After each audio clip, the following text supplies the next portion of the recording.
কখনো হতাশ হবে না, কারণ তাকদীর লেখা হয়ে গেছে, হতাশার কোনো কারণ নাই। একটা প্রবণতা আমরা সমাজে দেখছি আত্মহত্যার। ইয়াং জেনারেশনকে আমরা নসিহত করবো যে ভুলেও নিজের জীবনকে বিসর্জন দিতে যাবেন। আল্লাহ রাব্বুল আলামিন আপনাদেরকে সৃষ্টি করেছেন তার ইবাদত করার জন্য এবং তার জমিনে তার দিনটাকে প্রতিষ্ঠা করার জন্য। খেলায় খেলায় আপনার জীবনটা নষ্ট করবেন না, ঠিক আছে ভাই? আল্লাহ বোঝার তৌফিক দান করেন। তো কলম সৃষ্টি করার পরে কিয়ামত পর্যন্ত সব লেখা হয়ে গেছে। এখন আমাদের এই পৃথিবীতে তো মানুষ ছিল না, ছিল? এদিকে মনোযোগ দেন। এই পৃথিবীতে কি আগে মানুষ ছিল? এই পৃথিবীতে আগে কি ছিল তাহলে বলেন? হ্যাঁ, মাশাআল্লাহ। এই পৃথিবীতে আগে কি ছিল? এখন ওরা নাই। সবার সাথেই কিন্তু একটা করে আছে, কমপক্ষে কয়টা করে? সবার সাথে কমপক্ষে একটা করে। আর কোন কোন জায়গা আছে যেখানে জিনের বড় বড় আকড়া আছে। পৃথিবীতে যে জায়গাগুলো থেকে ইসলাম বিরোধী অপতৎপরতাগুলো চলে, ওখানে জিনের আকড়া বেশি। কথা বুঝতে পারছেন? তো জিন জাতিকে আল্লাহ পাক ধ্বংস করে দিয়েছেন তাদের পাপের কারণে, আল্লাহ দ্রোহিতার কারণে, অবাধ্যতার কারণে। এখন আল্লাহ রাব্বুল আলামিন ইরাদা করলেন পৃথিবীতে আমাদেরকে সৃষ্টি করবেন, মানে মানুষকে সৃষ্টি করবেন। আল্লাহ পাক তার সমস্ত ফেরেশতাদেরকে একত্রিত করলেন। ঘটনাটা কিন্তু খুব ইন্টারেস্টিং। আমি জানি এখানে ওলামায়ে কেরামও আছেন, তবে আমি সবার জন্য প্রযোজ্য হয় এমন কথা বলারই চেষ্টা করছি, কারণ অনেকে হয়তো এগুলো নাও জানতে পারে। তো আল্লাহ পাকের ভাষায় আমি যদি বলি, আল্লাহ রাব্বুল আলামিন বলছেন, বা'দা আউযু বিল্লাহি মিনাশ শাইতানির রাজীম, ওয়া ইয ক্বালা রাব্বুকা লিল মালায়েকা ইন্নী জাঈলুন ফিল আরদি খলিফা। হে নবী মুহাম্মদ সাল্লাল্লাহু আলাইহি ওয়াসাল্লাম, তুমি স্মরণ করো সেই সময়ের কথা যখন আল্লাহ তোমার রব সমস্ত ফেরেশতাদেরকে ডেকে বলেছিলেন যে ইন্নী জাঈলুন ফিল আরদি খলিফা, আমি জমিনে মানে পৃথিবীতে আমার খলিফা পাঠাতে চাই। কি পাঠাতে চাই? আরো জোরে বলেন। আল্লাহ পাক বলেননি পৃথিবীতে মানুষ পাঠাতে চাই, পৃথিবীতে নতুন কোনো মাখলুক পাঠাতে চাই। আমাদেরকে আল্লাহ পাক সম্মানের শব্দে সম্মানিত করেছেন, বিশেষায়িত করেছেন। আমাদেরকে বলেছেন আমরা আল্লাহর খলিফা, আমরা আল্লাহর খলিফা। এখন আমরা আল্লাহর খলিফা, কিন্তু পৃথিবীতে মানুষ খিলাফা শব্দ সহ্য করতে পারে। হ্যাঁ, কি অদ্ভুত না? এটা কোরআনে কি শেষের দিকে আছে না প্রথম দিকে আছে? সূরা বাকারার একদম শুরু থেকে 3, 4, 5টা পৃষ্ঠা উল্টালে দেখবেন এই একটা আছে। কোরআন তাহলে শুরু থেকে কখনো খুলেও দেখেনি সে ব্যক্তি। প্রমাণ হলো এটা, খুলেও দেখে না, অথবা দেখলেও সে এড়িয়ে গেছে। আল্লাহ পাক আমাদেরকে বললেন যে পৃথিবীতে আমি আমার খলিফা পাঠাতে চাই। তাহলে আদম আলাইহিস সালামকে আল্লাহ পাক মুহাব্বতের শব্দে, সম্মানের শব্দে বিশেষায়িত করলেন কি বলে? সুবহানাল্লাহ, সুবহানাল্লাহ। আর খলিফা কাকে বলে এটা আমি আপনাদেরকে বোঝাচ্ছি একটা দোয়া থেকে, একটা দোয়া থেকে। এই যে গাড়িতে করে আমরা বাসা থেকে আসলাম বা যখন কোনো সফরে যাই, আমরা একটা দোয়া পড়ি, সুবহানাল্লাযী সাখখারা লানা হাযা ওয়া মা কুননা লাহু মুকরিনিন ওয়া ইন্না ইলা রাব্বিনা লামুনকালিবুন। এতটুকু তো পড়ি নাকি ভাই? এগুলো পড়তে হবে। বইমেলায় এসেছি শুধু লেকচার শোনার জন্য না, ছবি তোলার জন্য। আজকে জীবনটা পরিবর্তন করার নিয়ত করে যাইতে হবে, ঠিক আছে ভাই? বই প্রকাশ করা, ছাপানো, বিক্রি করা, লেখা, এর চেয়ে বড় কথা আমার জীবনটা ইলমের আলোয় আলোকিত করা। আমি বই লিখলাম ধরেন একটা, আমার মধ্যে সেই আমল নাই, লাভ নাই। লাভ আছে? আমি বই ছাপাইছি 100, 200, 500, 1000, আমি নিজেই আমল করি না, হবে? আগে আমল জরুরি। ইলমের সাথে আমলটা খুব বেশি জরুরি। আলেম তাকেই বলা হয় যে ইলম অনুযায়ী আমল করে। তাহলে আল্লাহ পাক বলেন, লিমা তাকুলুনা মা লা তাফআলুন, তোমরা এমন কথা কেন বলো যে আমল নিজেরাই করো না? কাবুরা মাকতান ইনদাল্লাহ আন তাকুলু মা লা তাফআলুন, আল্লাহর কাছে সবচেয়ে গর্হিত একটা অপরাধ তোমরা একটা কথা বলবা কিন্তু আমল করবা না। তো দোয়াটা মুখস্থ করবেন। এই দোয়ার নিচে একটা অংশ আছে, আল্লাহুম্মা আনতা সাহিবু বিস-সাফারি। আমার কথাটা শুনেন, খলিফার অর্থটা বুঝেন। অনেকে তো অনেকভাবে ব্যাখ্যা করে আর কি। আল্লাহুম্মা আনতা সাহিবু ফিস-সাফারি, আল্লাহ তুমি এই সফরে আমার সাথী। সফরে বের হওয়ার সময় দোয়া পড়ছি আমরা, আল্লাহুম্মা আনতা সাহিবু ফিস-সাফারি, আল্লাহ তুমি এই সফরে আমার সাথী। ওয়াল খলিফাতু ফিল আহলি ওয়া মালি, আল্লাহ আমি তো বাসায় নাই, আমার বাসার আহাল মালের খলিফা হচ্ছে তুমি। আল্লাহ তাহলে খলিফা শব্দতে কি বুঝলেন? আল্লাহ আমার বাসার আহাল মালের খলিফা মানে কি? আমার স্থলাভিষিক্ত তুমি আল্লাহ। আমি ওখানে নাই বাসায়, আমি সফরে বের হয়ে গেছি। আমার স্ত্রী, আমার সন্তান, আমার মাল, আমার জান, এগুলোর দায়িত্ব তোমার, তুমি খলিফা। কত চমৎকার দোয়া। তাহলে পৃথিবীতে আমি আমার খলিফা পাঠাতে চাচ্ছি, তার অর্থ কি? আল্লাহ রাব্বুল আলামিন এই পৃথিবীতে আমাদেরকে তার প্রতিনিধি বানিয়েছেন। সুবহানাল্লাহ, সুবহানাল্লাহ। তাহলে আমরা নিজেদের আত্মপরিচয় ভুলে গেলাম যে আমরা আল্লাহর প্রতিনিধি পৃথিবীতে, তাই না? আমরা এখন আব্রাহাম লিঙ্কনের পূজা করতেছি। আব্রাহাম লিঙ্কনের পূজা তো বুঝেন না আপনারা, এটা হচ্ছে ওই যে সোকর ডেমোক্রেসি পূজা। আদতে প্রকৃত গণতন্ত্র বলে কিছু নাই এই বিশ্বের মধ্যে, যা আছে এগুলো তথাকথিত আর স্লোগান, জাস্ট আর কিছু না। এটা যারা চর্চা করে তারাও জানে, আমাদের কাছে তারাই বলে। আদতে এই আপনার কমিউনিজমের কথা বলেন, এই লেনিন স্টেলিনারিজমের কথা বলেন, আপনি মুসলিমের কথা বলেন, চাইনিজ দর্শনের কথা বলেন, রাশিয়ান দর্শনের কথা বলেন, আর এই যে আরেকটা কি চলতেছে সেকুলারিজমের কথা বলেন, ন্যাশনালিজমের কথা বলেন, এগুলো একটা তাত্ত্বিক মতবাদ শুধুমাত্র। প্রকৃত মতবাদগুলো আপনি পাবেন বিশুদ্ধ যেগুলো কোরআন এবং হাদিসেই, এর বাইরে না। তা আমরা কিন্তু আল্লাহর খলিফা পরিচয় দিতে এখন দ্বিধাবোধ করতেছি। এই জমিনে আল্লাহ পাক আমাদেরকে তার খলিফা বানিয়ে পাঠিয়েছে। এখন খলিফা হলাম কিভাবে, কিসের গুণে খলিফা হলাম? প্রশ্নটা এটা। আমাদের কি 10টা হাত 10টা পা বেশি শক্তি ফেরেশতাদের চাইতে, যে আমরা খলিফা হলাম কিসের ভিত্তিতে আর কিভাবে হলাম এটা শুনুন। আল্লাহ পাক বলছেন ওয়াল্লামা আদাম আল আসমাআ কুল্লাহা, আল্লাহ বলছেন আমি আদমকে এই মহাবিশ্বের যত নাম আছে, নাউন্স ইসম সব শিক্ষা দিয়েছি। সুবহানাল্লাহ। এই মহাবিশ্বের যত নাম, এখানে ইসম শব্দের অর্থ কিন্তু জ্ঞান। ইসম মানে কি? এখানে জ্ঞান। মহাবিশ্বের যে জ্ঞানগুলো আছে এই জ্ঞানগুলো আল্লাহ পাক আমাদের আদি পিতাকে শিক্ষা দিয়েছেন। আমাদের আদি পিতাকে আল্লাহ নিজে শিক্ষা দিয়েছেন। সৃষ্টিগতভাবে আমরা জ্ঞানী ছিলাম না, আল্লাহ পাক আমাদেরকে জ্ঞান শিক্ষা দিয়েছেন। আমরা ফিলোসফির বইগুলো খুললে দেখবেন ওখানে বুদ্ধিবাদ নামে একটা মতবাদ আছে। মানে তারা বলে যে মানুষ সৃষ্টিগতভাবেই একজন বুদ্ধিদীপ্ত প্রাণী। এটা ভুল কনসেপ্ট। সৃষ্টিগতভাবে আমাদের মধ্যে জ্ঞান ছিল না, আল্লাহ পাক আমাদেরকে জ্ঞান শিক্ষা দিয়েছেন। কথা বুঝতে পারছেন? একটা মতবাদ তাদের আছে অভিজ্ঞতাবাদ, মানে মানুষ অভিজ্ঞতা থেকেই শিখে। আর একটা আছে সমন্বয় মতবাদ, আপনারা তো অনেকে পড়েছেন হয়তো। এর বাইরে যে একটা মতবাদ আছে যে আল্লাহর পক্ষ থেকে ওহী ভিত্তিক মানুষ জ্ঞান শিখে, এই মতবাদ কোনো দার্শনিকের বইয়ে স্থান পেল না।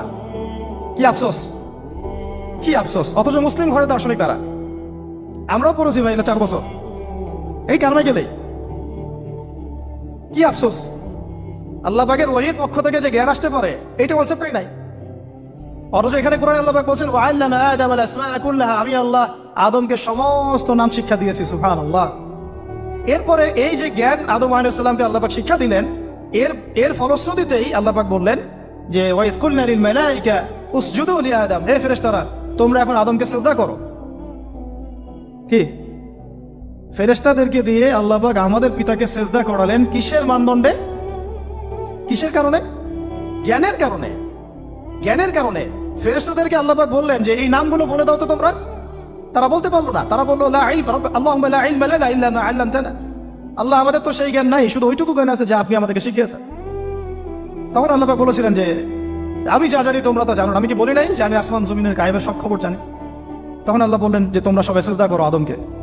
তাহলে আমাদের পিতাকে খলিফা করা হলো, জ্ঞান শেখানো হলো, আল্লাহ পাক নিজে শেখালেন, ফেরেশতার মণ্ডলীদের দিয়ে সিজদা পর্যন্ত করালেন। কিসের মানদণ্ড? আরো আসতে বলেন, জ্ঞানের মানদণ্ড। এখন যদি আমরা একটু প্রশ্ন ছুড়ে দেই নিজ নিজ বিবেকে, আমরা কি সেই ওহীর 10টা সূরাও শিখেছি? 10টা পারা কি পড়া হয়েছে কখনো? 10টা সূরারও কি অর্থ জানি? অনেকে তো 10টা আয়াতের অর্থ জানি না। আমরা কি সেই ওহীর 10টা হাদিস শিখেছি? তাহলে আমরা কোথায় সম্মান খুঁজতেছি? পশ্চিমাদের কাছে? বলেন। সত্যি সবচেয়ে আফসোস লাগে আমার একটা জিনিস, যে মুসলিমরা আমরা এখন আমাদের আত্মপরিচয় ভুলে যাচ্ছি, আর আল্লাহ পাক আমাদেরকে যেখানে সম্মান রেখেছে ওইখানে সম্মান না খুঁজে আমরা অন্যের দাসত্বের সম্মান খুঁজতেছি। আল্লাহ আমাদেরকে বোঝার তৌফিক দান করে। এটা অজ্ঞতার কারণে হচ্ছে। আমাদের কাজ তাদেরকে সচেতন করা বা তাদেরকে মেসেজ পৌঁছে দেওয়া। আমরা উগ্র পন্থা অবলম্বন করব, আমরা হিকমার সাথে প্রজ্ঞার সাথে মানুষকে বোঝানোর চেষ্টা করব, এগুলো বোঝানোর অংশ। এখন আচ্ছা একটা কথা আপনাদেরকে বলি, একটা কথা আমি মাঝখানে মিস হয়ে গেছে। এই যে আল্লাহ পাক আমাদেরকে খলিফা করে পাঠিয়েছেন, খলিফার কাজ কি? প্রশ্ন না? আমাদের কাজ কি তাহলে? এই কাজটা আল্লাহ পাক আবার ব্যাখ্যা করেছেন সূরা সদের মধ্যে। কোন সূরায়? সূরা সদ। সদ নামে একটা সূরা আছে, সূরা ইয়াসিনের আগে পড়ে পাবেন। তো এখানে আল্লাহ পাক আরো একজন নবীকে তার খলিফা বলেছেন। সেই নবীর নাম দাউদ আলাইহিস সালাম। কি নাম? আর দাউদ আলাইহিস সালাম কিন্তু এই জেরুজালেম থেকে, যেখানে এখন ওই জায়নিস্টরা বোম্বিং করে আর কি, নিরীহ মুসলিমদেরকে হত্যা করে বিগত 70 বছর থেকে, ওই জেরুজালেম থেকে কিন্তু দাউদ আলাইহিস সালাম বিশ্ব শাসন করেছিলেন। তার পরবর্তীতে তার সন্তান সুলাইমান আলাইহিস সালামও কিন্তু ওখান থেকে বিশ্ব শাসন করেছিলেন।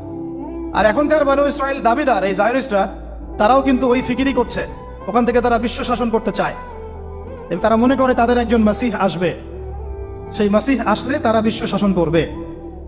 আমরা সেই মাসিহের নাম জানি মাসিহুদ দাজ্জাল। কি নাম?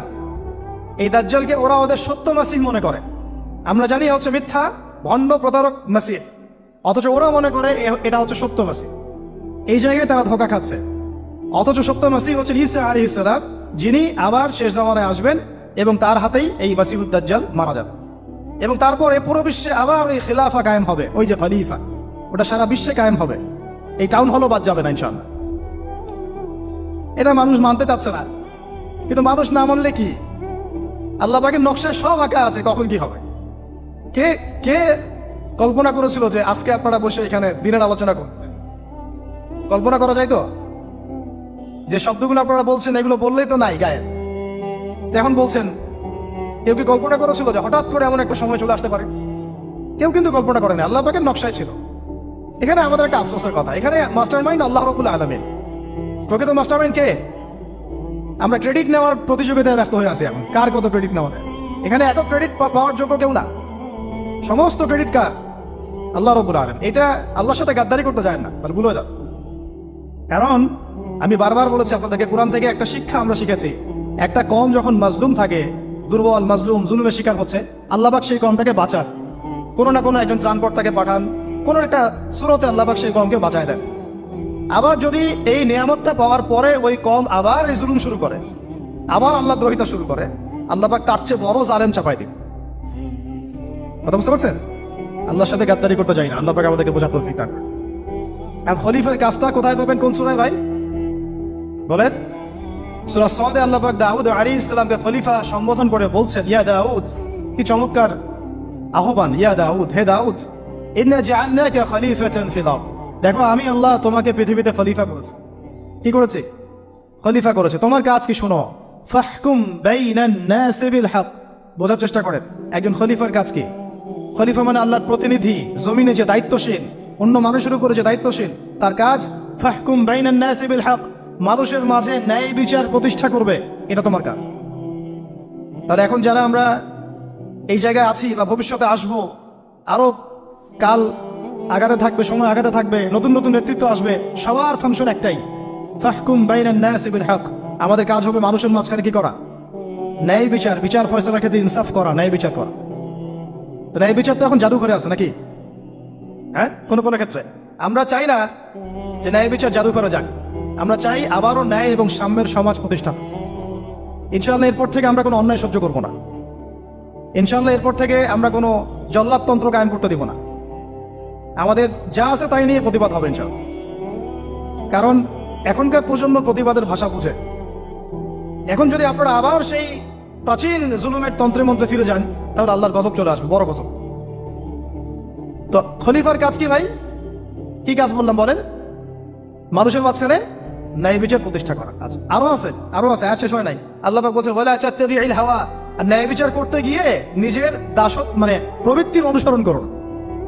ন্যায় বিচার করতে গিয়ে নিজের প্রবৃত্তির অনুসরণ করো না, মন গড়া বিধানের অনুসরণ করো না। আমার মামা, আমার চাচা, আমার খালু পার করে দিও না। প্রবৃত্তির অনুসরণ মানে কি? মন যাচাই তাই করো না। ন্যায় বিচার করতে গিয়ে আল্লাহ পাকের বিধান মেনে চলো। তার সূরা মাইদাতে আল্লাহ পাক বলেছেন, আয়াত নাম্বার 44, 45, 47, ওয়ামান লাম ইয়াহকুম বিমা আনজালাল্লাহ ফাউলাইকা হুমুল কাফিরুন। যারা আল্লাহ পাকের হুকুম অনুযায়ী বিচার ফয়সালা করে না, তারা কাফির। 45-এ গিয়ে আল্লাহ বলছেন, ওয়ামান লাম ইয়াহকুম বিমা আনজালাল্লাহ ফাউলাইকা হুমুল ফাসিকুন। যারা আল্লাহ পাকের বিধান অনুযায়ী বিচার ফয়সালা করে না, এরা ফাসিক, পাপাচারী। 47 নম্বর আয়াতে গিয়ে আবার বলছেন, ওয়ামান লাম ইয়াহকুম বিমা আনজালাল্লাহ ফাউলাইকা হুমুজ জালিমুন। যারা আল্লাহর হুকুম বিধান অনুযায়ী বিচার ফয়সালা করে না, এরা জালেম। তো কাফেরও বলেছেন আল্লাহ, ফাসিকও বলেছেন, জালেমও বলেছেন। তাহলে বিচার ফয়সালা করার ক্ষেত্রে আল্লাহ পাকের বিধানকে সর্বোচ্চ অগ্রাধিকার দিতে হবে। নিজের প্রবৃত্তির অনুসরণ করা যাবে না। যদি করে তাহলে কি হবে? ইউদিল্লাকা আন সাবিলিল্লাহ, তাহলে এটা তোমাকে আল্লাহর রাস্তা থেকে সরাই নিয়ে যাবে। এর ফলে কি হবে? জেনে রাখো, ইন্নাল্লাযীনা ইউদিল্লুনা আন সাবিলিল্লাহ লাহুম আযাবুন শাদীদ বিমা নাসু ইয়াওমাল হিসাব। এটা পড়ে দেয়, নিশ্চয়ই যারা আল্লাহ পাকের সরল পথ থেকে বিচ্যুত হয়ে গেছে, তাদের জন্য কাল কিয়ামতের মাঠে আছে আযাবুন শাদীদ। আযাবুন শাদীদ মানে কঠিন কঠিন যন্ত্রণাদায়ক শাস্তি। এই কারণে যে তারা কিয়ামতের দিনটাকে ভুলে গিয়েছে। শাদীদ এর অর্থটা কি এটা বোঝার জন্য আপনাকে সূরা হাদীদ পড়তে হবে। কোন সূরা? আসলে কোরআনের আয়াতগুলো হচ্ছে আকাশের তারার মতো। তারা দেখবেন আকাশের, তারা দেখাও সুন্নত। ইসলাম তো রষ্টহীন ধর্ম না রে ভাই, সবকিছুই আছে এখানে। আসলে আমরা জানি না বলে আমরা মনে করি যে এখানে কোনো বিনোদনই নাই, তাই না? এই গান বাজনা না করলে কি হয়, মন শান্তি হয়? এরকম একটা ভাব।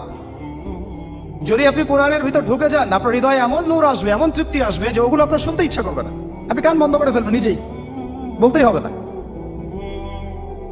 এখন কিছু নতুন ইসলামিস্ট আসছে, তারা এগুলোকে ইসলামের অন্তর্ভুক্ত বলে মনে করার দাবি করতেছে, যে এগুলো তো নিষেধ নাই, এগুলো তো নিষেধ করা হয় নাই। কতটুকু জানেন ইসলাম সম্পর্কে আপনি? না জেনে কেন কথা বলেন? নবী সাল্লাল্লাহু আলাইহি ওয়াসাল্লাম রাস্তা দিয়ে হাঁটছেন, ওই সময় তো অনেক পূজা অর্চনা ইত্যাদি হতো মক্কায়। তো এখানে ঢাকঢোলের শব্দ আসছে, নবী সাল্লাল্লাহু আলাইহি ওয়াসাল্লাম নিজের 2 আঙ্গুল কানের মধ্যে ঢুকিয়ে দিলেন। দিয়ে পাশে একজন সাহাবী তাকে জিজ্ঞাসা করছেন, হাঁটতে হাঁটতে হাঁটতে হাঁটতে, তুমি কি এখন আওয়াজ শুনতে পাচ্ছ? সাহাবী বলেন, না ইয়া রাসূলুল্লাহ, এখন আওয়াজ শুনতে পাচ্ছি না। তখন তিনি কান বের করলেন। এটা নবীর সুন্নত। আর আমরা নবীর সুন্নতকে উল্টাই দিচ্ছি কিভাবে দেখেন, আমাদের কানেই এখন ইয়ারফোন। উনি যেটা শুনে কান বন্ধ করতেন, ওইটা আমরা কানে ঢুকা রাখছি। আল্লাহ আমাদেরকে বোঝার তৌফিক দান করেন। দেখেন, আমরা তো সবাই পাপী। আমার মনে হয় না আমরা কেউ নবী সাল্লাল্লাহু আলাইহি ওয়াসাল্লামের সুপারিশ ছাড়া পার পাবো, এমনটা মনে হয় না আমার। সবাই পাপী, আপনি, আমি, আমরা সবাই। তো সেই যে নবীর সুপারিশ আমরা প্রত্যাশা করছি, সেই নবীর সুন্নতকে যদি এইভাবে অবজ্ঞা করতে থাকি, তাহলে কি সুপারিশ পাবো ভাই? কি মনে হয় আপনাদের? অ্যাটলিস্ট সুন্নতকে তো সম্মান করতে হবে নাকি? আল্লাহ বোঝার তৌফিক দান করেন। আমি তাহলে যেটা বলছিলাম যে আল্লাহ পাকের বিধান অনুযায়ী বিচার ফয়সালা করতে হবে, এটা খলিফার কাজ। ন্যায় বিচার করতে হবে মানুষের মাঝখানে, এবং নিজের প্রবৃত্তির অনুসরণ করা যাবে না, তাহলে আল্লাহর পথ থেকে দূরে সরাই দিবে। এখানেই বললাম, শাদীদ বুঝতে গেলে আপনাকে কোন সূরা পড়তে হবে? সূরা হাদীদ। আকাশের তারার কথা কেন বললাম? যে আকাশের তারাগুলো যদি মেলাতে পারেন, দেখবেন বিভিন্ন শেপ তৈরি হয়। প্রত্যেকটা তারার অবস্থানের গাণিতিক একটা ব্যাখ্যা আছে।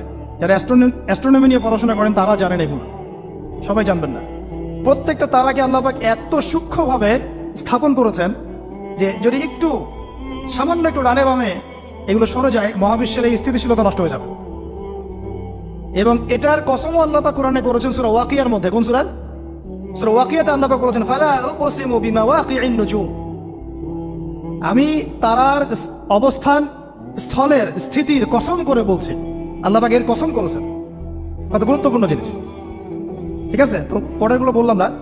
সূরা হাদীদ কেন পড়বেন? সূরা হাদীদ আল্লাহ পাক বলেছেন যে ওয়ানজালনাল হাদীদা ফীহি বাসুন শাদীদ। এই শাদীদ বোঝাতে গিয়ে হাদীদে আসছে।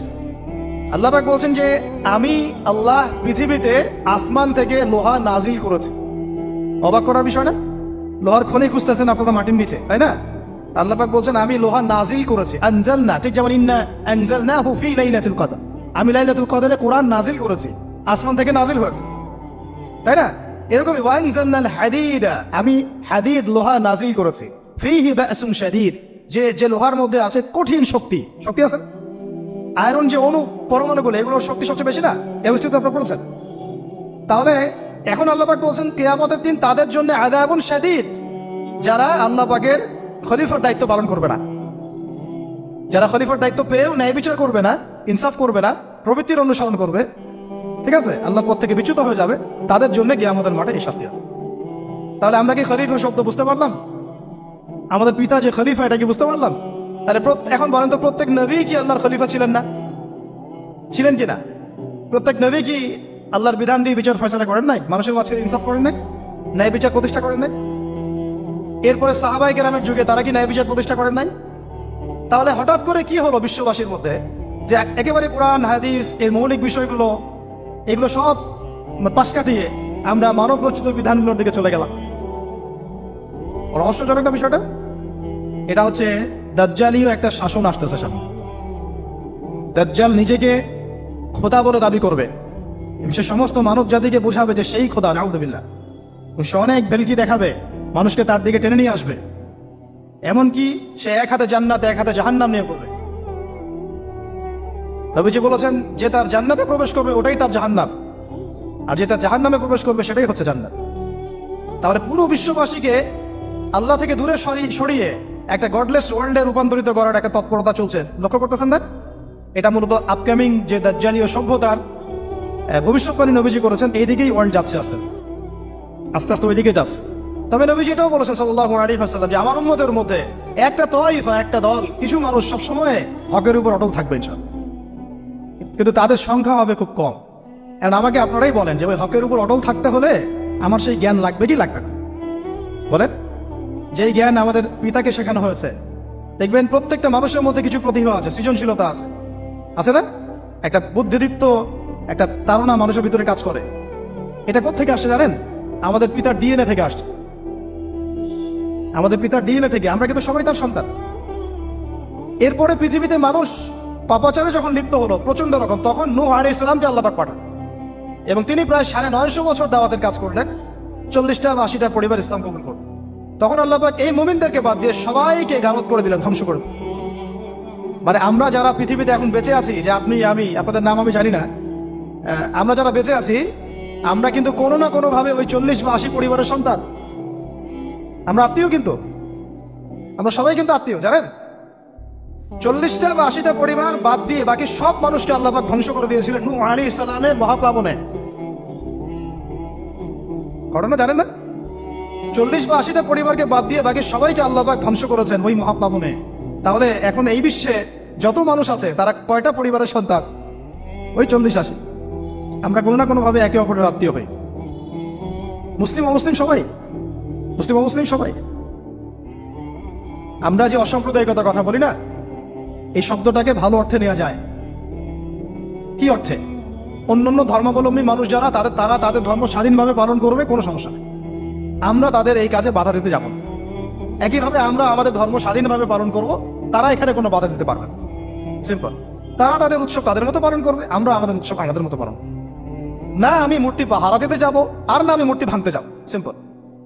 আমি পাহারাও দিতে যাব না, ভাঙতেও যাব না। সিম্পল। আমরা কি কুরবানিতে তাদেরকে বলতে পারবো ভাই আসেন আমার বাসায় দাওয়াত খান?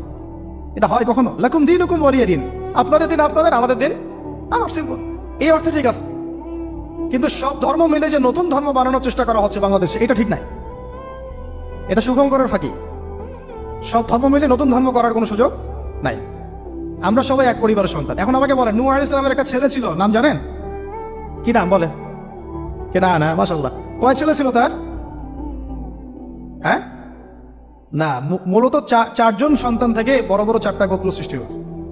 শাম এক সন্তানের নাম কি?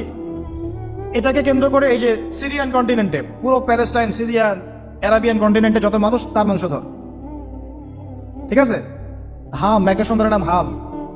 এখান থেকে আফ্রিকার যে কালো কালো মানুষগুলো সব তাদের বংশধর। একটা হচ্ছে ইয়াফাস, ওই ইউরোপিয়ান যারা সাদা চামড়া, সব এদের বংশধর। আরেকটা যে কেনান। এই ছেলেটা কি বলেছিল? বাবা ডাকছে নৌকায় আসো তাড়াতাড়ি, নৌকায় আসো তাড়াতাড়ি, না হলে আজকে আল্লাহ পাক আযাব দিয়ে ধ্বংস করে দিন। সে নবীর সন্তান হওয়ার পরেও আল্লাহ প্রদত্ত ওহীর জ্ঞানকে মূল্যায়ন না করার কারণে ধ্বংস হয়ে গেল। আর ওই 40টা বা 80টা পরিবার নাজাত পেল কিভাবে? আল্লাহর পক্ষ থেকে নাজিলকৃত ওহীর জ্ঞানকে প্রাধান্য দিয়ে আনুগত্য করে। তাহলে কোন জ্ঞানকে আমরা প্রাধান্য দিব ভাই? আমি বলছি না যে আমরা দুনিয়াবী জ্ঞানগুলোকে শিখবো না, ওই প্রসঙ্গে আমি একটু পরে আসছি, যে আমরা শিখবো এবং কিভাবে শিখবো, কতটুকু শিখবো। আগে এই অংশটুকু শেষ করি। ঠিক একইভাবে আপনাকে আদ জাতির নাম জানেন? আদ, সামুদ। ওই যে সৌদি আরব এখন যেখানে লাইন বানাচ্ছে, লাইন প্রজেক্ট, ওই আল-ওলা বলে, আল-ওলা লাইন প্রজেক্ট বানাচ্ছে, দেখবেন অনলাইনে। ওই জায়গা দিয়ে নবী সাল্লাল্লাহু আলাইহি ওয়াসাল্লাম তাবুক যুদ্ধের সময় গিয়েছিলেন। যাওয়ার সময় তিনি বলেছিলেন, তোমরা মাথা নিচু করে কান্নাকাটি করতে করতে এখান থেকে অতিক্রম করো। সাহাবীরা মাথার উপর কাপড় দিয়ে কান্নাকাটি করতে করতে জায়গাটা পার করেছেন, কারণ ওই জায়গায় সামুদ জাতি ছিল যাদেরকে ধ্বংস করা হয়েছে। ওটা হচ্ছে এখন পর্যটন স্পট। সুবহানাল্লাহ। তো আদ এবং সামুদ জাতিকে আল্লাহ পাক ধ্বংস করলেন, কিন্তু তাদেরকে করেন নাই যারা ওহীর জ্ঞানকে প্রাধান্য দিয়েছে। ইব্রাহিম আলাইহিস সালাম কোন জ্ঞানের বদৌলতে আল্লাহকে চিনলেন? মানব রচিত জ্ঞান নাকি আল্লাহ পক্ষ থেকে নাজিলকৃত জ্ঞান? বলেন। মূসা আলাইহিস সালাম কোন জ্ঞানের বদৌলতে ফিরআউনের মতো এই যে কি বলবো প্রতাপশালী একজন শাসকের সামনে দাঁড়িয়ে বুক ফুলিয়ে ইসলামের দাওয়াত দিলেন? কোন জ্ঞানের আলোকে? ওহীর জ্ঞান। আর ওহীর জ্ঞান যখন নাজিল করা হয়েছে তখন তিনি দোয়াটা পড়ছিলেন, রব্বি ইশরাহ লি সাদরি ওয়াসিরলি আমরি ওয়াহলুল উকদাতাম মিন লিসানি ইয়াফকাহু কওলি। প্রত্যেক নবী, ইউসুফ আলাইহিস সালাম কারাগারে 12 বছর থেকেছেন। কত বছর? 12 বছর। আমাদের অনেক ভাই এরকম 5 বছর, 7 বছর, 10 বছর, 12 বছর থেকেছে আছে। এমনও মানুষ আছে, এখন বলা যায় তাই বলে, যে ওই যে একটা শব্দ শুনেছেন আয়না ঘর, ওখানে দীর্ঘদিন ছিল, তারপরে নাই, কোথায় গেছে আল্লাহই ভালো জানে। ইউসুফ আলাইহিস সালামও এরকম কারাগারে ছিলেন। কত বছর? 12 বছর। কিন্তু আল্লাহ পাক তাকে এমন একটা জ্ঞান শিক্ষা দিয়েছিলেন, তিনি স্বপ্নের ব্যাখ্যা বলতে পারতেন, যে কোনো স্বপ্নে। রাজা স্বপ্ন দেখলেন যে 7টা গাভী, জীর্ণ শীর্ণ গাভী, মোটা তাজা গাভীকে খেয়ে ফেলছে, স্বপ্নের ব্যাখ্যা কেউ দিতে পারেন। কিন্তু ওই জেলখানায় 2 জন ছাড়া পাওয়া মানুষ, ছাড়া পাইছে 2 জন, আর 2 জনের মধ্যে একজন বেঁচে আছে, একজন নাই। মানে 2 জন বসে বসে ইউসুফ আলাইহিস সালামকে বলছিলেন যে আমরা একটা স্বপ্ন দেখলাম যে আমার মাথায় রুটি আছে, পাখি এসে রুটি খেয়ে ফেলছে। আর আমি স্বপ্ন দেখলাম যে আমি শরাব পান করাচ্ছি, ব্যাখ্যা কি ইউসুফ? তোমাকে সত্যবাদী বলে জানি।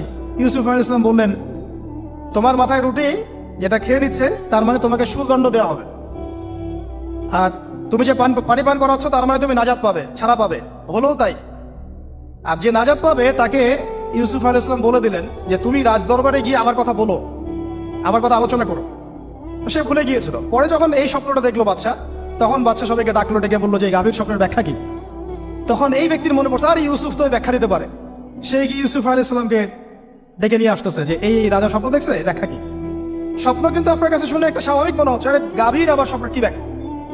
তখন ইউসুফ আলাইহিস সালাম ব্যাখ্যা দিলেন যে 7 বছর ফসল ফলবে আপনাদের এলাকায়, তারপরে 7 বছর হবে দুর্ভিক্ষের সময়। কিসের সাথে কিসের ব্যাখ্যা? এই জ্ঞান কে শিখালেন তাকে? এই ইন্টারপ্রিটেশনের জ্ঞান কে শিখালেন? তাহলে জ্ঞানের মূল উৎস কে? আমার কথা বলার উদ্দেশ্য কি বুঝতে পারছেন? যত জ্ঞান তার মূল উৎস কে? স্বপ্ন একটা জ্ঞান, যদি সেটা সত্য হয়। আর জেনে রাখবেন, কিয়ামতের আগে আগে মুমিনদের স্বপ্ন বেশি বেশি সত্য হবে। ঠিক আছে? মুসা আলাইহিস সালামকেও সেই আল্লাহ জ্ঞান শিক্ষা দিলেন। ঈসা আলাইহিস সালাম এই কুষ্ঠরোগীর গায়ে হাত বুলালে ভালো হয়ে যায়। হ্যাঁ, অন্ধ ব্যক্তির মানে চোখে হাত বুলালে ভালো হয়ে যায়। এমনকি মৃত ব্যক্তিকে তিনি বলছেন কুম বিইজনিল্লাহ, আল্লাহর হুকুমে দাঁড়িয়ে যাও, দাঁড়িয়ে গেল। এই জ্ঞান কে দিয়েছেন তাকে? দাউদ এবং সুলাইমান আলাইহিস সালাম এই যে পশু পাখির ভাষা বুঝেন, সুলাইমান আলাইহিস সালাম পিঁপড়ার ভাষাও বুঝেন। আপনাদের সায়েন্স কি পিঁপড়ার ভাষা বুঝে? হ্যাঁ, আমরা তখন সায়েন্সকে সবকিছুর মানদণ্ড মনে করি, তাই না? সায়েন্স যদি বলে হ্যাঁ, তাহলে হ্যাঁ, না বললে না। মানে এমন একটা ভাব দেখেন, সায়েন্সকে আমরা ইলাহ বানাইছি, ইলাহ, উপাস্য।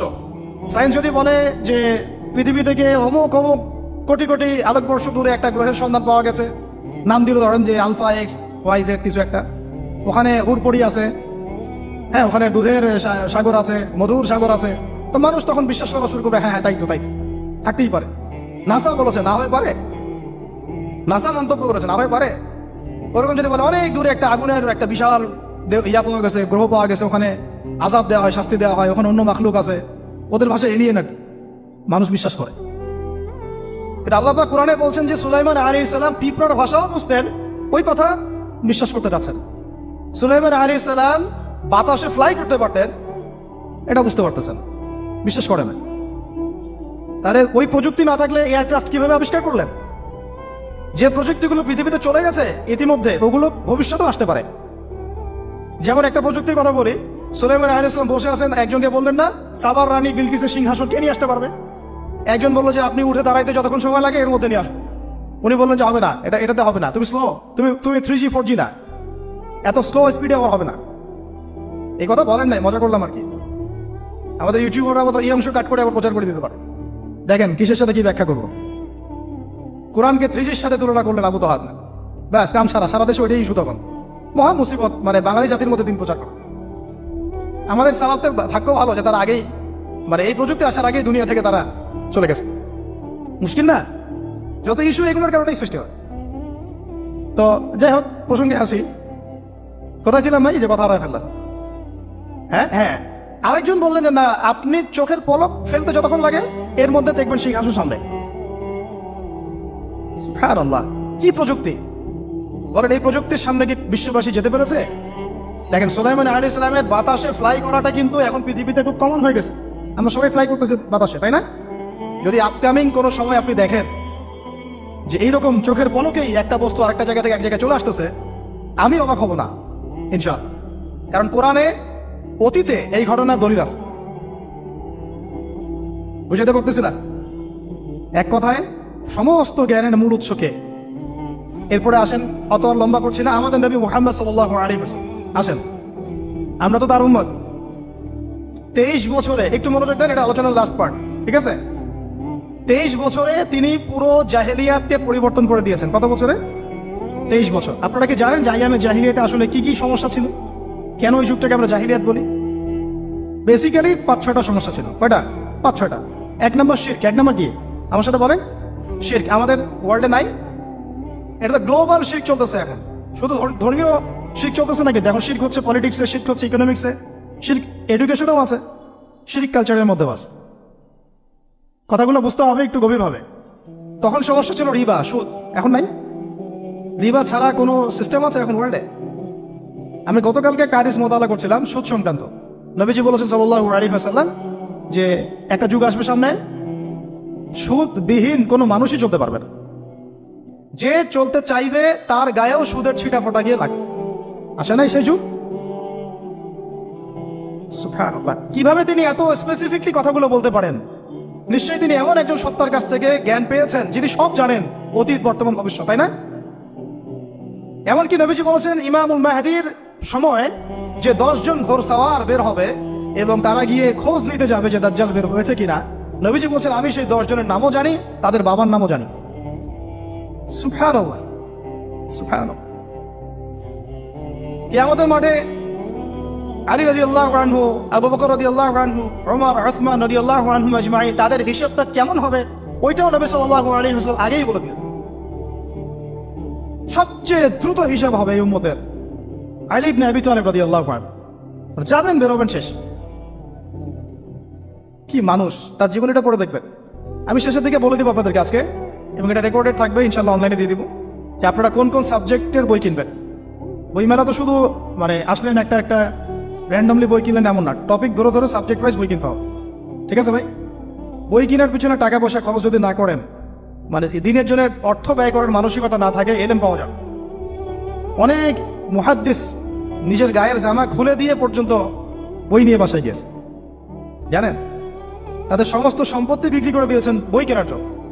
আজকে সকালে আমাদের এক ভাই মজাকারা করছিলেন যে আমারই এক ওস্তাদ, বাংলাদেশে অনেক বরেণ্য একজন আলেমে দ্বীন, প্রবীণ আলেমে দ্বীন, তার কথা আলোচনা হচ্ছিল যে তিনি কিতাব পড়তে পড়তে পড়তে হঠাৎ একটা কিতাব তিনি খুঁজে পাচ্ছেন না। তো ছাত্রদেরকে পাঠালেন যে খুঁজে নিয়ে আসো তো, কোথায় আছে, কেউ খুঁজে পায় না। তিনি নাকি ওযু করে এসে নামাজ, 2 রাকাত নামাজ পড়ে বাচ্চার মতো হাউমাউ করে কান্নাকাটি শুরু করে, আল্লাহ আমার সেই কিতাব কোথায় গেল, আমার কিতাব আনে দেন। তলাবুল ইলম কাকে বলে দেখেন? ইলমের তালেব, ইলমের ছাত্র কাকে বলে? এই যে ইলমের ছাত্র। আমরা কি ছাত্র হইতে পারছি? একটা বইয়ের দাম যদি দেখি 100 টাকা, বাস আমাদের গায়ে লাগে। 100 টাকা দিয়ে তো আপনার গার্লফ্রেন্ডকে নিয়ে বসতে গায়ে লাগে না, বসলে তো 500 টাকা চলে যায়। আর এখনকার মেয়েরা তো খায়ও বেশি ডেটিং এর সময়, তাই না? অনেকে দেখা যায় যে এটাকেই প্রফেশন বানাই ফেলছে না। জিনা থেকে বাঁচতে হবে। জিনা থেকে বাঁচতে না পারলে কলবে আল্লাহ নূর আসবে না। আল্লাহ পাক আমাদের কথাগুলো বোঝার তৌফিক দান করে, আমিন। জিনা, আবার বলছি, জিনা থেকে বাঁচতে হবে, অন্যথায় কলবে নূর আসবে না। আল্লাহ পাক আমাদেরকে বোঝার তৌফিক দান করেন, আমিন। কোথায় ছিলাম ভাই? বলেন। 1 নাম্বার কি ছিল? শিরক। 2 নাম্বার রিবা, সুদ। ওইটা বলতে গিয়ে হাদিসটার কথা বলেছিলাম। এই সুদটা কি এখন বেশি না কম? এখন সুদ মানুষ খাচ্ছে, যুক্তিও দিচ্ছে যে এই যুগে এখন সুদ না খাইলে কি চলে? একদিন একটা মসজিদে বয়ান করছিলাম, তো মসজিদে বয়ানের মাঝখানে একজন দাঁড়ায় গেল। দাঁড়ায় আমাকে বলছে যে উস্তাদ, হুজুর বুঝলাম আপনার সব কথা ঠিক আছে, এখন আমার 1 লাখ টাকা ধার লাগবে, আমি কোত্থেকে নিব? বলেন, আসলে উত্তর দিবেন কি? হ্যাঁ, সুদের ক্ষতিকর বিষয়গুলো যেমন বলতে হবে, সুদবিহীন ব্যাংকিং সিস্টেম এবং অর্থনৈতিক ব্যবস্থাও তো চালু করতে হবে। সেটা কি? সেটা হচ্ছে যাকাত। সেটা কি? যাকাত, সাদাকা এবং করজে হাসানা। এগুলো তো চালু করছি না আমরা শুধু কথা বলছি তাত্ত্বিক যে সুদ হারাম। আমিও তো অনেক জায়গায় বলছি, কারণ বলতে হচ্ছে না, আপনার জানাতে তো হবে। সুদের পাপের সবচেয়ে নিম্ন শাখা হচ্ছে মায়ের সাথে জিনা করা, সর্বোচ্চ শাখা হচ্ছে আল্লাহ এবং তার রাসূলের সাথে যুদ্ধ করা। একটা হাদিস বুখারীতে এরকম আসছে, বুখারীতে কি তিরমিজিতে, আমি রেফারেন্সটা ভুলে যাচ্ছি, তবে হাদিসটা সহিহ। নবী সাল্লাল্লাহু আলাইহি ওয়াসাল্লাম বলেছেন, যে ব্যক্তি 1 দিরহাম সুদ খায় সে যেন 36 বার জিনা করবে। আর আপনারা তো জানেন, এটা আমার বলার দরকার নাই। তো 4 শ্রেণীর মানুষকে নবীজি অভিশাপ দিয়েছেন, যে নিজে খায়, তারপরে যে সুদ দেয়, যে লিখে রাখে, যে সাক্ষী থাকে। তা আমি বলতে চাচ্ছি, আইয়ামে জাহিলিয়াতে এই সুদটা ছিল, আমাদের এই বর্তমান ওয়ার্ল্ড অ্যাফেয়ার্সে নাই। বাংলাদেশ একটা কান্ট্রি হিসেবে চিন্তা করবেন না, আপনি গ্লোবালি চিন্তা করবেন, কারণ এখন একটা দেশ স্বতন্ত্রভাবে চলতে পারে না। ওয়ার্ল্ড ব্যাংকের সাথে আপনাকে ডিল করতে হবে, IMF এর সাথে। আমি যদি প্রেসিডেন্ট হই, তা আমাকে করতে হবে, আপনি হলে আপনাকে করতে হবে। তো কথা বলে তো শুধু কথা বলে লাভ নাই, আপনার বিকল্পটা কি আসলে, বিকল্প ব্যবস্থাটা কি, এটা তো মূল কথা। ইকোনমিক্স নিয়ে কতগুলো কিতাব আছে এখানে, ইসলামিক ইকোনমিক্স নিয়ে আমরা কতগুলো কিতাব ছাপাইছি, বর্তমান ওয়ার্ল্ড অ্যাফেয়ার্স নিয়ে আমরা কতগুলো কিতাব ছাপাইছি। নবী সাল্লাল্লাহু আলাইহি ওয়াসাল্লাম বলেছেন, শেষ জামানার সবচাইতে আমার উম্মতের উপর ভয়াবহ ফিতনা হচ্ছে মাসিহুদ দাজ্জাল। কি নাম বলেন? এখন আপনি আমাকে মাদ্রাসার পুরো সিলেবাসে এই কন্টেন্টে আমাকে দাজ্জাল নিয়ে একটা ফ্যাকাল্টি দেখান, আছে? কয়টা কিতাব আছে? সবচেয়ে ভয়াবহ ফিতনা নবীর মুখে, নিজের মুখে বল, সবচেয়ে ভয়াবহ, এর চেয়ে ভয়াবহ কোনো ফিতনা আসে নাই, আসবেও না। তো এখন আপনি আমাকে বলেন যে এই ফিতনা সংক্রান্ত কতগুলো কিতাব আপনার কাছে আছে বাসায়, বলেন। তাহলে গ্যাপস আছে না আমাদের মধ্যে, গ্যাপ ফিল আপ করতে হবে। কথাগুলো বলার উদ্দেশ্য হচ্ছে গ্যাপসটা ফিল আপ করা। তো এই রিবার সমস্যাটা এখনো আছে। আল্লাহ পাক আমাদেরকে রিবা মুক্ত জিন্দেগি দান করেন আমি। এবং আমি রিকোয়েস্ট করবো বিনয়ের সাথে, যে আমাদের ঊর্ধ্বতন কর্তৃপক্ষ যারা আছেন, শুধু একটা কাজ করেন না, একটা কাজ একটা বছর করেই দেখেন না কি হয়। প্রত্যেকটা মুসলিম, অমুসলিমদের কথা বলছেন, যেহেতু এটা খিলাফা স্টেট না, সেহেতু অমুসলিমরা এখানে জিজিয়া দিবে না। খিলাফা স্টেটে অমুসলিমরা জিজিয়া দেয়, এটা তো খিলাফা স্টেট না, এটা ডেমোক্রেটিক স্টেট এবং সেকুলার স্টেট। শুধু মুসলিমদের কাছ থেকে, যাদের নিসাব পরিমাণ সম্পদ হয়েছে জাকাত দেয়া, সবার কাছ থেকে রাষ্ট্রীয়ভাবে বাধ্যতামূলক জাকাত নেন, দেখেন না অর্থনীতি সচল হয় না হয় না। একটা বছর নিয়ে দেখেন না কি হয়। কেউ এই উদ্যোগ গ্রহণ করতে পারতেছে না, কেন হচ্ছে না আমরা বুঝতে পারতেছি না। কর্জে হাসানার এনজিও চালু করা যায়, আমরা অনেক সংগঠন করছি, সোশ্যাল, অরাজনৈতিক ইত্যাদি রাজনৈতিক, আমরা ইকোনমিক এনজিও খুব একটা করতে পারছি। কিন্তু এই জায়গাগুলো দখল করে ফেলছে, দেখেন কারা কারা, নাম বলতে চাচ্ছি না। এবং যারা যারা দখল করছে তারা কিন্তু এখন রাষ্ট্রের অনেক বড় বড় জায়গা হস্তক্ষেপ করতেছে।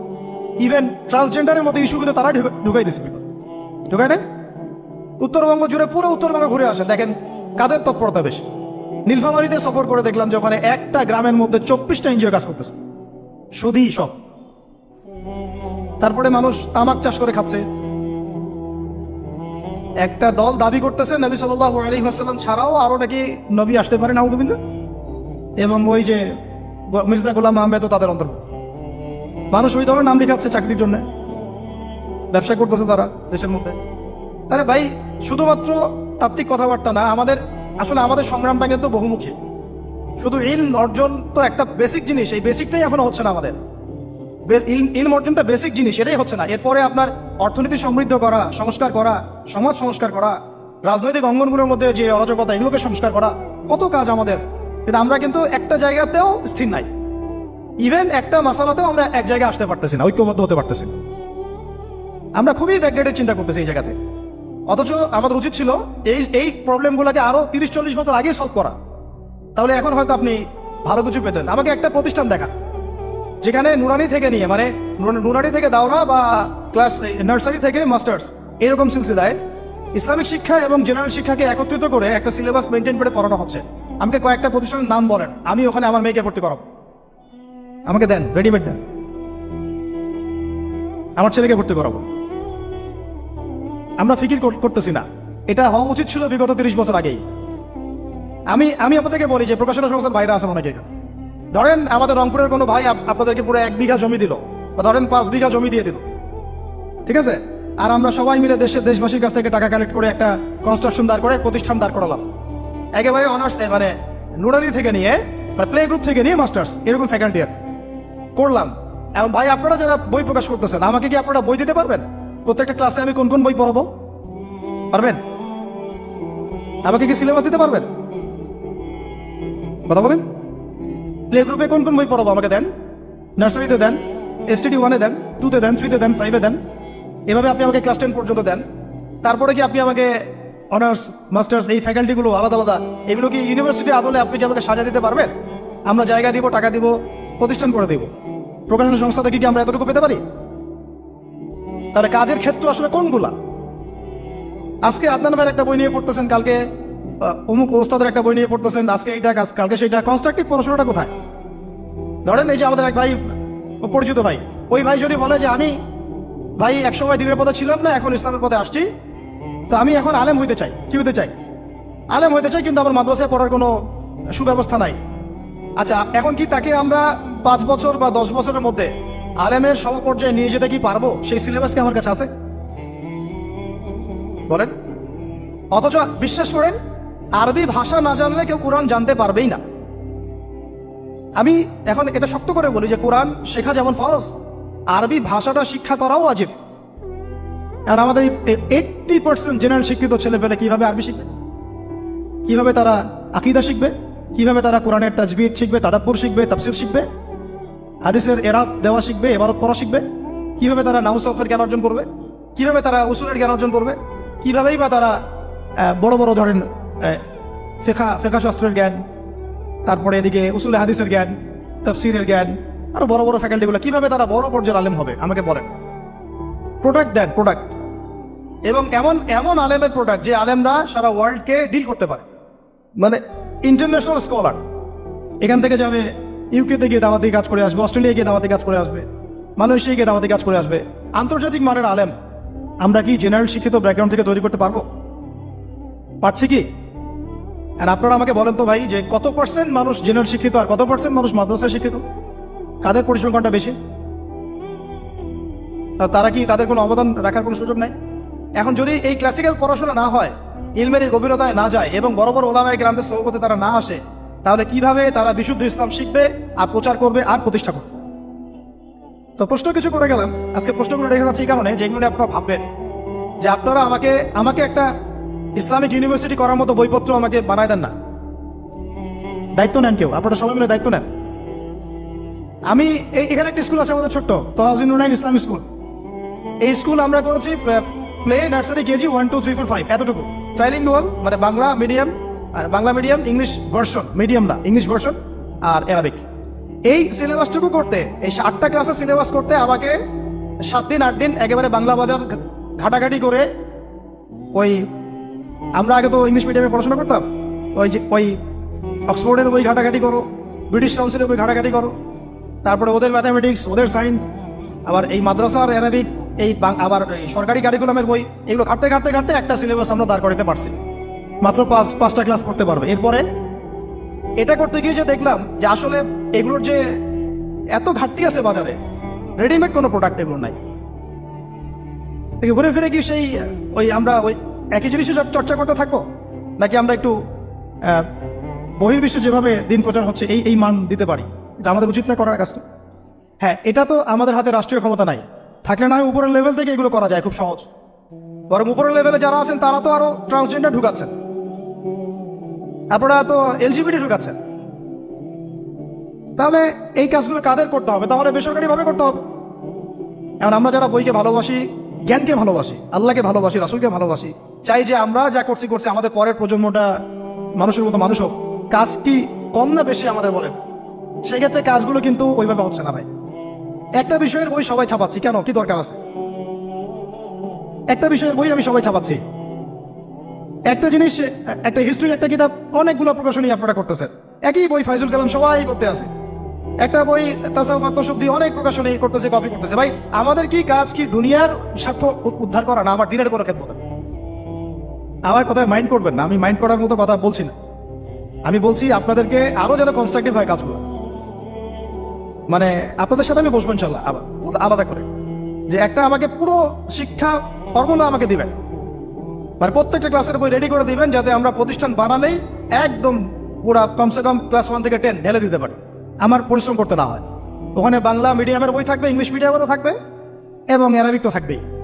একটা গঠনমূলক সিলেবাস, যেটা পড়লে আমার ছেলে মাশাআল্লাহ হাফেজও হবে, এদিকে মাশাআল্লাহ সে ইংরেজিতেও দক্ষ হবে, সায়েন্সেও দক্ষ হবে। এক পর্যায়ে যখন সে এসএসসি পাস করবে, সে দেখবেন যে যার রাস্তা বেছে নিচ্ছে। বেস আমি তাকে করে দিছি 10 পর্যন্ত। এখন সে ডক্টর হোক আর ইঞ্জিনিয়ার হোক, আর না হয় যদি আল্লাহর খলিফাই হয়, কোনো সমস্যা নেই। সমস্যা আছে? এটা দরকার ছিল ভাই, আরো 30 বছর আগে দরকার ছিল। আমরা যেটা পাই নাই, এটা আমাদের আফসোস। আর এই জেনারেল ব্যাকগ্রাউন্ড থেকে এইরকম জায়গায় উঠে এসে এই যে এগুলো কথাগুলো বলা বা এই কাজগুলো করা, এগুলো সবাইকে হয়তো আল্লাহ পাক এভাবে কবুল নাও করতে পারে। এর পিছনে অনেক গল্প থাকে, অনেক হিস্ট্রি, অনেক ত্যাগ, অনেক আত্মত্যাগ, এগুলো সবাই হতে পারবে না। কিছু মানুষ বের হয়ে আসছে, ডক্টর জাকির নাইক তো সবাই হতে পারে না, পারছে? তো এই জিনিসগুলো আমাদের বুঝতে হবে যে আমভাবে সবাই সবকিছু করতে পারবে না। আমাদের একটা একাডেমিক ফর্মুলা দরকার, যেখানে আমরা পড়বো, আমরা আলেম হয়ে বের হবো, ইনশাআল্লাহ পারা যাবে তো ইনশাআল্লাহ। আচ্ছা, অনেক গভীরে চলে গেছি, আপনাদেরকে মানে অনেক বেশি বিরক্ত করে ফেলতেছি আর কি। কথাগুলো বলার খুব মন চাচ্ছিল, তো বলে ফেললাম।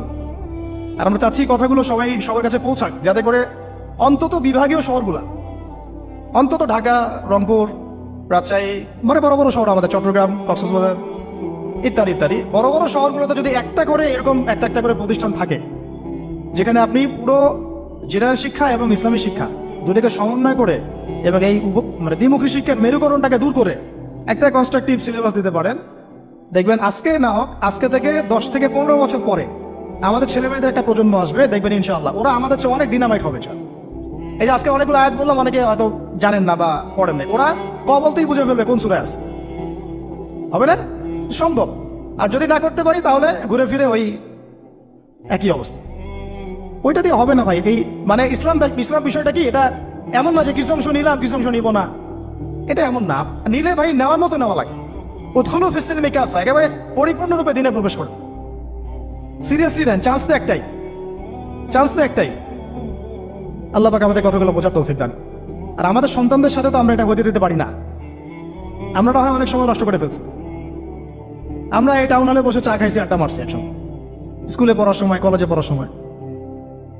এবং এখানে কি হয় না হয় আমি খুব ভালো করে জানি। এবং আমাদের সময় এমন কিছু হতো না যেটা এখন হোমোসেক্সুয়ালিটি, এখন এখানে হোমোসেক্সুয়ালিটি হয়। তাহলে বলেন এগুলো আমাদের জিম্মেদারি না?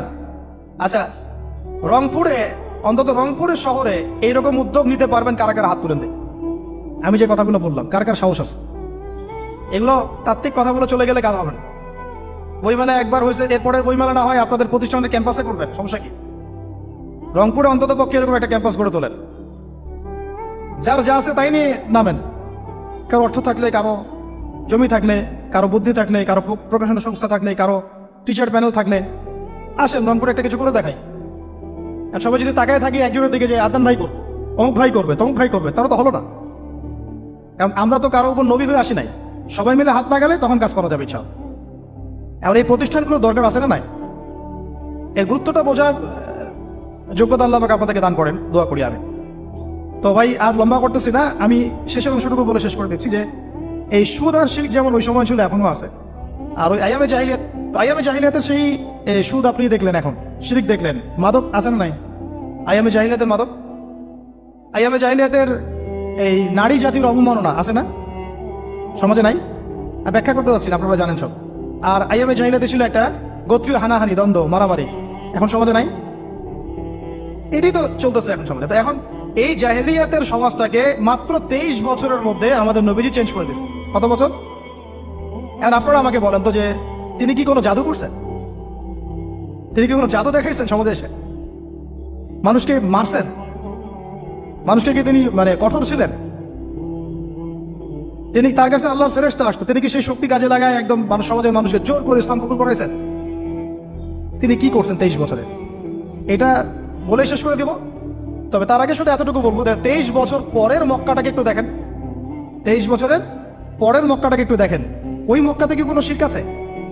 হ্যাঁ, 23 বছর পরের মক্কা, ওখানে কি কোনো শিরক আছে? ওখানে কি কোনো সুদ আছে? কোনো মাদক আছে? বলেন, কোনো নারীর অবমাননা আছে? কোনো গোত্রীয় হানাহানি আছে? তার 23 বছরের মধ্যে পুরো সমাজটাই চেঞ্জ করলেন কিভাবে? জাদু তো করেন নাই, মানুষকে তো অত্যাচার করেন নাই, কটু কথাও বলেন নাই, এমনকি তিনি কারো গায়ে হাতও তোলেন নাই, তাই না?